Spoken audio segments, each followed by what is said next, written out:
আসসালামু আলাইকুম dear viewers, আজকে আমরা শিখব অ্যাফিক্সেশন। অ্যাফিক্সেশন ক্লাস নাম্বার 3। আমরা যে লিসন প্ল্যান দেখেছিলাম, লিসন প্ল্যানের আমরা লিসন 1-এ শিখেছি প্রোনাউন্সিয়েশন, লিসন 2-এ শিখেছি সিলেবল। এখন লিসন 3, লিসন প্ল্যান 3-তে আমরা শিখব অ্যাফিক্সেশন।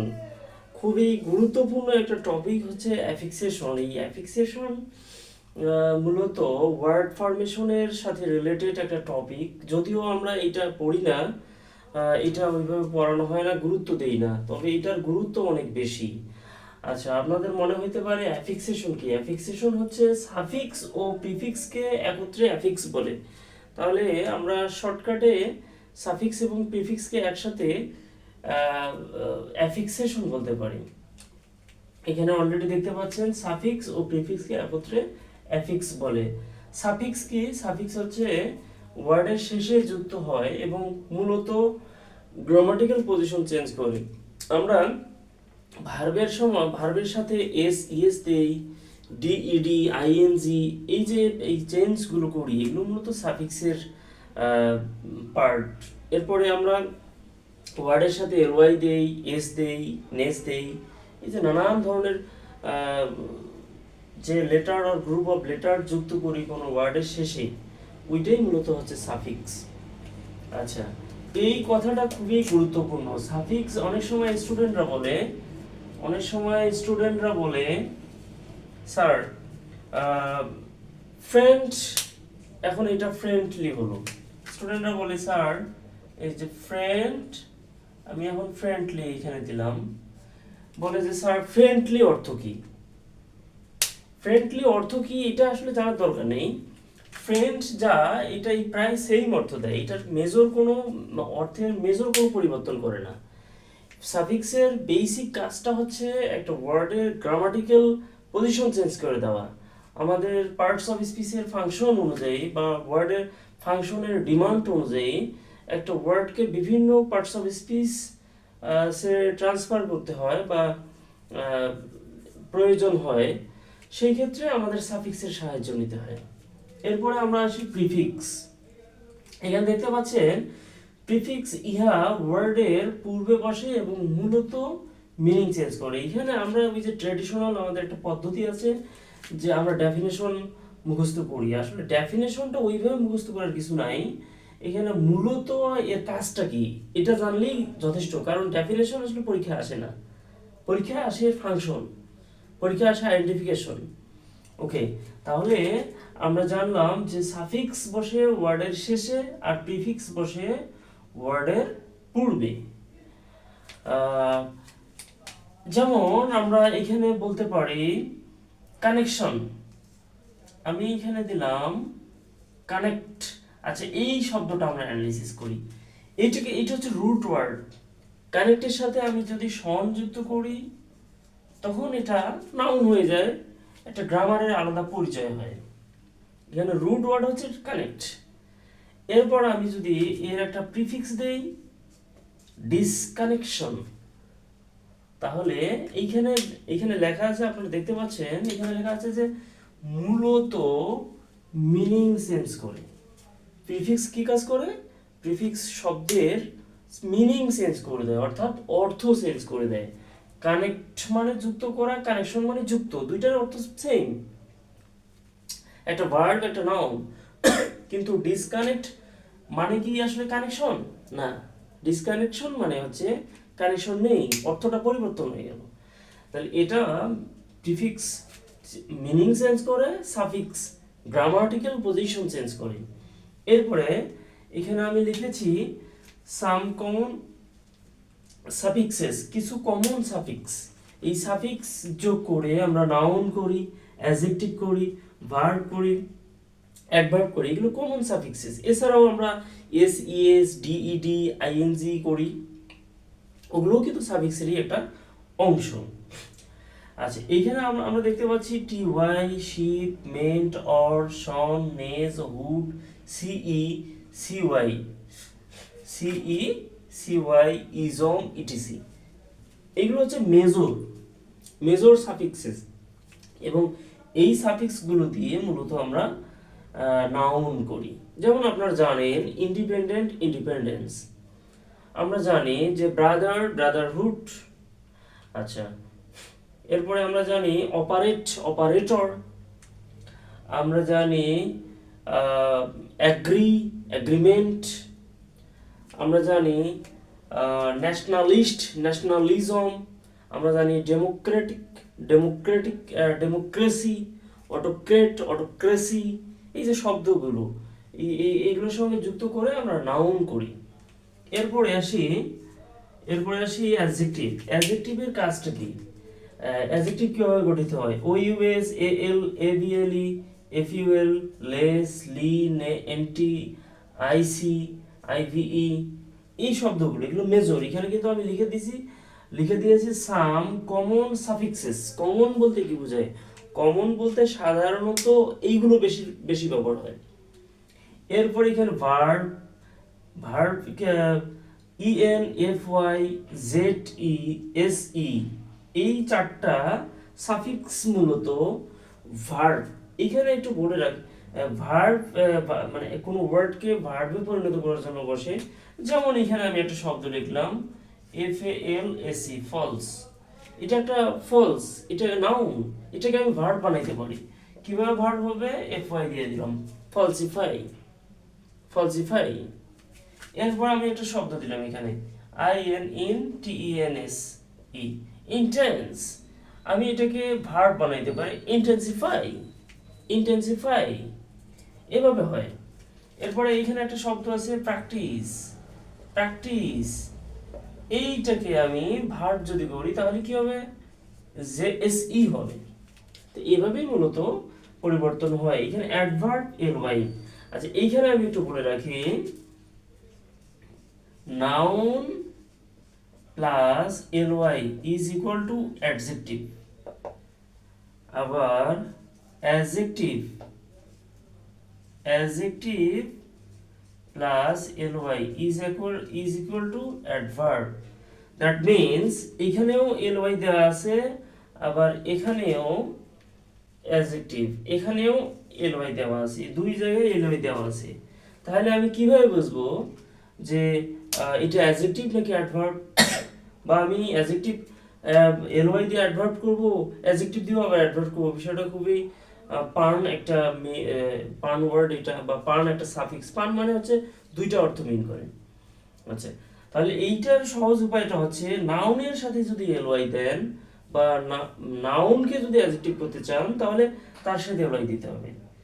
আর যদি অ্যাডভার্ব করতে চান তাহলে অ্যাডজেক্টিভের সাথে এলওয়াই দিতে হবে। খুবই ইম্পর্ট্যান্ট বিষয় এটা।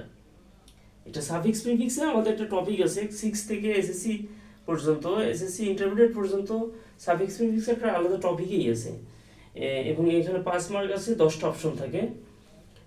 এইগুলো স্টুডেন্টরা আসলে পারে না, বিকজ এই সিম্পল নিয়মগুলো তারা আত্মস্থ করে না। তারা মানে এইগুলোকে খুবই সিম্পল ধরে। যদিও এটা আমি যে সিরিয়ালটা এখানে সাজিয়েছি, আপনারা এখানে আমি যদি আমার শিটটা যেভাবে সাজিয়েছি একটু যদি দেখাই, এখানে দেখতে পাচ্ছেন কোর্স প্ল্যান। যদিও আপনারা দেখেছেন ইউটিউবে আমার যে লিসন প্ল্যানে ওখানে লেখা আছে, আমি এখানে ধারাবাহিকভাবে সাজিয়েছি। প্রথমে letter pronunciation, syllable, affixation, parts of speech, এও সাজিয়েছি।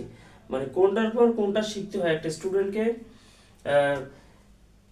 আসলে আমরা জানি না যে কোথা থেকে শিখতে হয়। এই যদি আমরা সিস্টেমটা জানতে পারি, আমরা যদি প্ল্যানটা বুঝতে পারি এবং ওই প্ল্যান অনুযায়ী যদি পড়ি, তাহলে ইংলিশে অনেক ভালো একটা পজিশন আমরা অর্জন করতে পারবো, একটা ভালো পজিশনে যেতে পারবো, স্কিলড হতে পারবো, ইমপ্রুভ করতে পারবো। আচ্ছা, আমরা এখানে সাফিক্সের কমন কিছু সাফিক্সের এক্সাম্পল দিয়েছি। এবার আমরা লিখব common prefixes, some common prefixes, some common prefixes.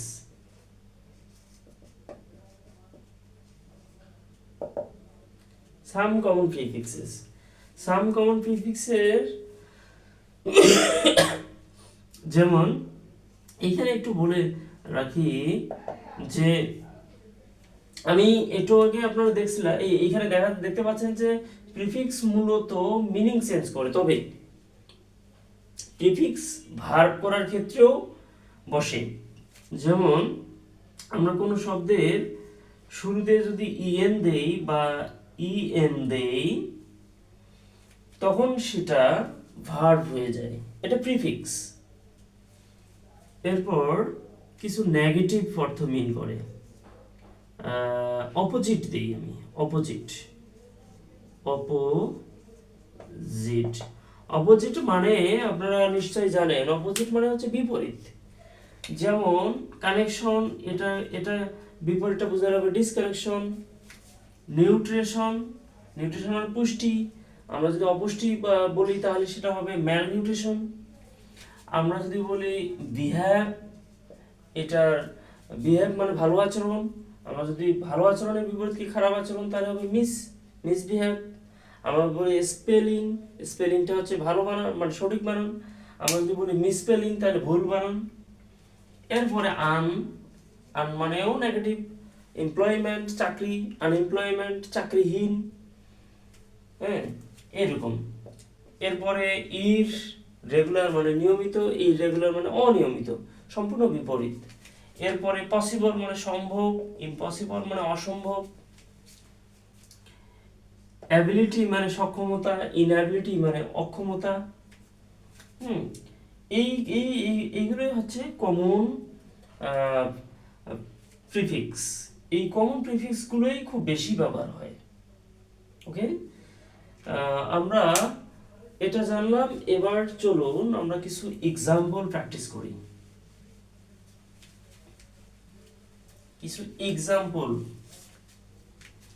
যেমন আমি একটা শব্দ লিখলাম, এখানে একটা মজার বিষয় হচ্ছে যে আমরা কিভাবে প্র্যাকটিস করতে হয় এই বিষয়টাতে সঠিক গাইডলাইনের যথেষ্ট অভাব রয়েছে। যেমন এখানে আমার শিটে দেখতে পাচ্ছেন, এখানে আমার শিটে সুন্দরভাবে সাজানো আছে যে কোন শব্দগুলো বেশি মোস্ট ইম্পর্ট্যান্ট ওয়ার্ডস। এই মোস্ট ইম্পর্ট্যান্ট ওয়ার্ডসগুলো যদি আমরা ক্যাপচার করি, আমাদের কোন বিষয়টা সবচেয়ে বেশি মনে থাকে, আমাদের যেটা কমন, যেটা চোখের সামনে ভাসে, যেটা সবসময় আমরা দেখি, এই জিনিসটাই আমার বেশি মনে থাকে। সো আমার সাফিক্স প্রিফিক্স আমি যখন পড়ব তখন এইরকম শব্দগুলো দিয়েই আমাকে প্র্যাকটিস করতে হবে, তাহলে আমরা এটা লাস্টিং হবে এবং দীর্ঘদিন মনে থাকবে। যেমন আমি একটা শব্দ নিলাম, ধরেন আমি একটা শব্দ নিলাম, এখানে লিখলাম এক্সাম্পলস। আচ্ছা এক্সাম্পল না, আমি এখানে প্র্যাকটিস দিলাম। আমাদের তো প্র্যাকটিস করতে হবে, যে কোনো লার্নিং ইফেক্টিভ করার জন্য অবশ্যই প্র্যাকটিস প্রয়োজন। প্র্যাকটিস ছাড়া লার্নিং কখনো ইফেক্টিভ হয় না। আমি একটা শব্দ লিখলাম, ধরেন বুক। তাহলে এই বুক, এই একটা শব্দ, আচ্ছা আমাকে ভাবতে হবে এই বুক এটার সাথে কি কোনো সাফিক্স অথবা কোনো প্রিফিক্স কি যুক্ত করা যায়, ভাবতে হবে। আচ্ছা বুকের সাথে আমি আইএস দিলাম, বুকিশ হয়ে গেল। অথবা ইডি দিলাম, বুকড হয়ে গেল, মানুষ বলে না বুকিং। তাহলে যেটার সাথে আইএনজি হয়, যেই শব্দটার সাথে আইএনজি হয় বুঝতে হবে ওই শব্দটা ভার্ব। তাহলে যেটা ভার্ব তার সাথে আবার ডিও যুক্ত করা যায়। অতএব আমরা জেনে নিলাম যে এই ওয়ার্ডটার সাথে এই সাফিক্সগুলো ইউজ করা যায়। আমাদেরকে প্রথমে জানতে হবে যে এইটা আমরা যখন যে কোনো কিছু করি, ধরেন কাঠ দিয়ে ফার্নিচার বানানো যায়, এই ধারণাটা আগে থাকতে হবে। এরপর বিভিন্ন এটার শেপ দিয়ে বিভিন্ন ফার্নিচার আমরা বানাবো। ঠিক তেমনই আমার ওয়ার্ডটার সাথে কি কি সাফিক্স যুক্ত করা যায় এটা আগে জানতে হবে। তারপরে এটা আসলে কোন পার্ট অফ স্পিচ হয় সেটা পরের বিষয়। পরবর্তীতে পার্টস অফ স্পিচ যখন আমি পড়াবো তখন সেটা সম্পর্কে আপনারা জানতে পারবেন। এরপরে আমি যদি বলি ফ্রেশ, একটা শব্দ আমি দিলাম ফ্রেশ, তাহলে এই ফ্রেশটার সাথে, এই ফ্রেশের সাথে আর কি কোন সাফিক্স কি দেওয়া যায়? হ্যাঁ যায়, ফ্রেশের সাথে দেওয়া যায় ফ্রেশনেস, আমি দিয়ে দিলাম ফ্রেশনেস। এরপরে আরেকটা শব্দ আমি দিলাম অ্যাড। অ্যাড, তাহলে অ্যাডের সাথে কি দেয়া যায়? অ্যাডের সাথে আইএনজি দেয়া যায়, অথবা I I T I O N দেয়া যায়, মানে অ্যাডিশন দেয়া যায়। এরপরে আমি একটা শব্দ নিলাম, যেমন একটা শব্দ নিলাম আমি ফ্রেন্ড। এই ফ্রেন্ডের সাথে কি সাফিক্স দেওয়া যায়? ফ্রেন্ডের সাথে আমরা এলওয়াই দিতে পারি, ফ্রেন্ডলি। আমি একটা শব্দ নিলাম বিউটি। বিউটি, তাহলে বিউটির সাথে কি কি দেওয়া যায়? বিউটির সাথে দেওয়া যায় এফ ওয়াই, বিউটিফাই, সেটা ভার্ব হয়ে যাবে। আবার আমরা ফুল দিতে পারি, বিউটিফুল হয়ে যায়। আবার এটার সাথে নেস দেওয়া যায়, বিউটিফুলনেস হয়। আবার এটাকে আমি লেস দিতে পারি, বিউটি লেস হয়। বুঝতে পারছেন? আবার এই শব্দটাকে এইভাবেও লেখা যায়, B E A U beauty F I V C A T I O N, beautification. আচ্ছা, আমরা কিন্তু এর আগের ভিডিওতে দেখেছি যে কিভাবে সিলেবল করা যায়। এই বানান মুখস্থ করার ক্ষেত্রে সিলেবল খুব ইম্পর্টেন্ট। আমি মাঝে মাঝে এগুলো আপনাদের স্মরণ করে দেব। এখানে দেওয়া আছে বিউটিফিকেশন, বিউটিফিকেশন। এরপরে আমরা আরো শব্দ নিতে পারি। আমরা এখানে ধরে নিলাম এই যে প্র্যাকটিস, এই যে এই শব্দটাই আছে প্র্যাকটিস। এটাকে আমি যদি এটার সাথে কি কোনো সাফিক্স দেওয়া যায়? অবশ্যই যায়। সেটা কি? এল দেওয়া যায়, প্র্যাকটিক্যাল। আবার এটার সাথে আরো যুক্ত করা যায়, লি টি দেওয়া যায়। তাহলে এখানে আমরা এটাকে ভাঙি প্র্যাকটিক্যালিটি, প্র্যাকটিক্যালিটি। আচ্ছা, এখানে আমি একটু বলে রাখি যে ওয়াই হয় আই আর ই হয় নাই। তার মানে কোনো শব্দের শেষে যদি ওয়াই থাকে এবং ওয়াই যুক্ত শব্দের সাথে যদি আমরা সাফিক্স যুক্ত করতে চাই, তখন সেই ওয়াইটা আই হয়ে যায়, বাট ইটা নাই হয়ে যায়। যেমন এটা হচ্ছে মেক, মেকের সাথে আমি দিলাম আইএনজি, তাহলে কি হয়ে গেল? নাই হয়ে গেল। কি নাই হয়ে গেল? ই নাই হয়ে গেল। তাইলে ওয়াই হয় আই, ই হয় নাই। এটা মনে রাখতে পারবেন এইভাবে। ওকে। আচ্ছা, এরপর আমরা আরো বেশ কিছু প্র্যাকটিস করতে পারি।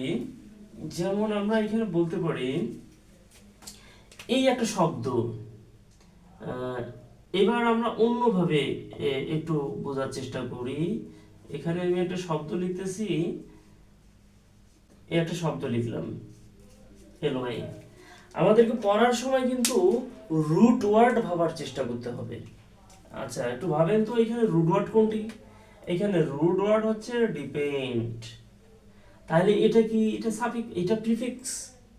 শুধু কি আমাকে, আমরা এই ইংরেজি পড়ি, আমরা সাফিক্স প্রিফিক্স শিখবো কোন ক্লাসে? আমরা সাফিক্স প্রিফিক্স শিখবো শুরু থেকেই, কিন্তু একেবারেই আমরা শুরু থেকে এটা শিখি না। আমরা শিখি 6-7 থেকে, কারণ এটার এই সিলেবাসটা দেওয়া আছে।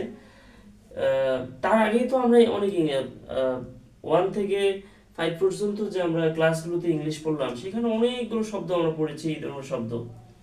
তাই এই শব্দগুলো তো আমাদের ইংলিশ বইয়ে আছে। তখন আমরা সাফিক্স প্রিফিক্স বা সিলেবল, এই প্রথমে লেটার প্রনাউন্সিয়েশন আমরা যখন শিখবো, লেটার প্রনাউন্সিয়েশন শেখার পরে আমরা শিখলাম সিলেবল, সিলেবল শেখার পরে আমরা এখন শিখতেছি সাফিক্স প্রিফিক্স। তো সাফিক্স প্রিফিক্সে আমরা একটা জিনিস জানলাম যে সাফিক্স হয় শব্দের শেষে যুক্ত, আর প্রিফিক্স হয় শব্দের শুরুতে যুক্ত। তাহলে একটা শব্দ যখন আমি দেখব, তখন আমাকে ভাবতে হবে, আচ্ছা এই শব্দটাতে কি কোনো সাফিক্স আছে, অথবা এই শব্দ কি এই শব্দতে কি কোনো প্রিফিক্স আছে? যদি থাকে তাহলে কোনটি? আর যদি এগুলো থাকে তাহলে রুট ওয়ার্ড কোনটি? এটা যখন আমরা এইভাবে ভাবতে পারবো, তখন আমার আর মুখস্থ করার দরকার নেই। আমার মাথায় এটা সেট হয়ে থাকবে।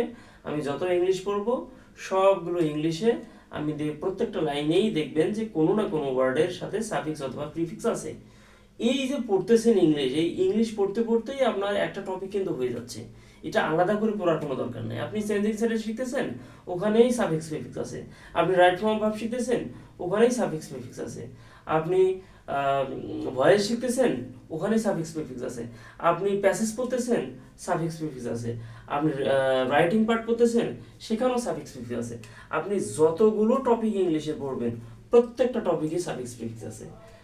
আপনার কাজটা হচ্ছে মেন্টালি সেট আপ করে নেওয়া, মাইন্ডটাকে এমনভাবে সেট আপ করে নেওয়া যে আমি একটা ওয়ার্ড দেখলেই এখানে ভাবা শুরু করব যে এখানে কি কোনো সাফিক্স অথবা প্রিফিক্স আছে কি না, এবং রুট ওয়ার্ড, তিনটা জিনিস মাথায় রাখতে হবে।